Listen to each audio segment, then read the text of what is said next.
You want to be one of the cool kids and one sword doesn't give you the edge anymore? Behold, dual wielding! And we even have sources for it!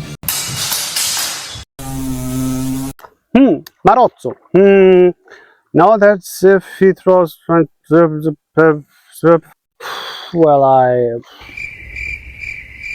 YouTube, dual wielding. Martin has done a video series on it. Great!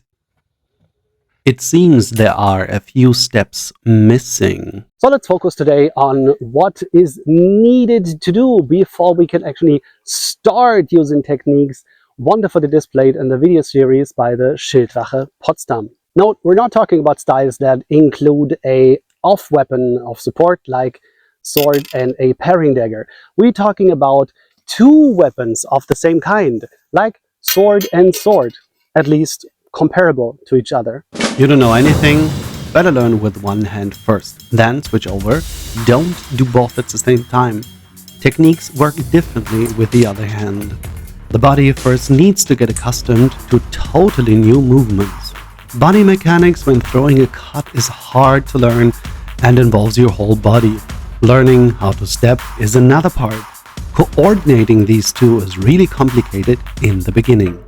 When getting into the first techniques, they work differently for left-handed and right-handed persons. Now imagine your brain needs to get all this and you throw two concepts at the same time at it. What you can do is train your dominant hand most of the time. At the end of an exercise, switch sides, so you train your dominant hand for about 80% of the time and 20% your non-dominant hand. My left hand is dominant, by the way. If you are training longsword, simply switch your grip. After a while, as your body understands the movements and the system you are training as a whole, you will see that your non-dominant hand will improve faster, since your brain has it easier to translate the tasks to the other hand. You can then switch focus on your non-dominant hand and train in reverse. You already know stuff? Yes? Then train your other hand. In this case, you already have a head start. Movements and mechanics are not new to you. You just have to mirror them to the other side. At first, this will hurt, since you most likely neglected the muscles and tendons on your non-dominant side, but give it time, it will get better. What always helps is to train your body that your hands are doing two different movements. So here are a few coordination exercises without using weapons. Circle one hand above your head and tap your tummy with the other. Then switch movements in between. My Japanese teacher showed me this one. Stick out your thumb on one hand, pinky on the other hand. Switch fingers on each hand. Stand on one foot. Circle your foot. Then rub your fingertips against each other. Then tilt your head left and right. Switch legs. Circle your arms in different directions. Stand on one foot and circle it. Tilt your head left and right. Switch legs. What stance do we start in? Double logs? Well, there are a few things to consider. First off, as you know, guards are moments of transition from one motion to another, so they are not static in any case.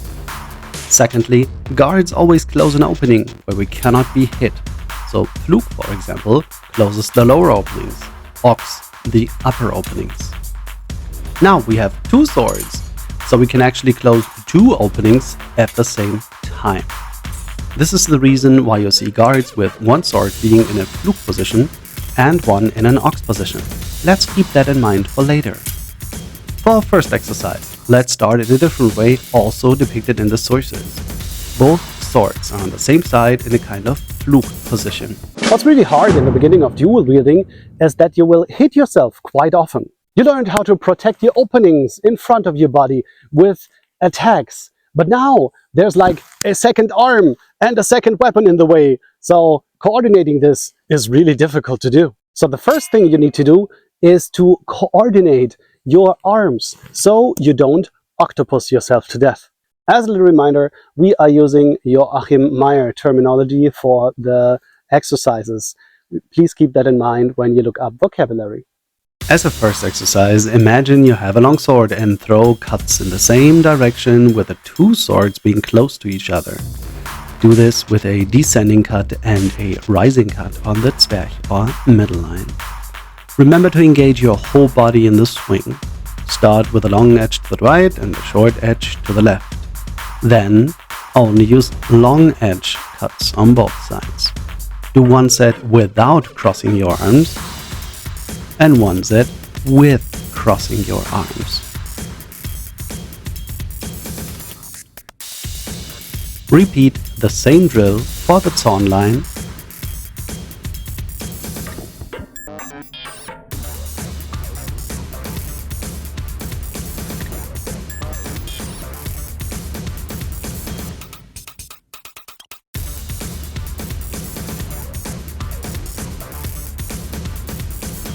and the Scheitel line.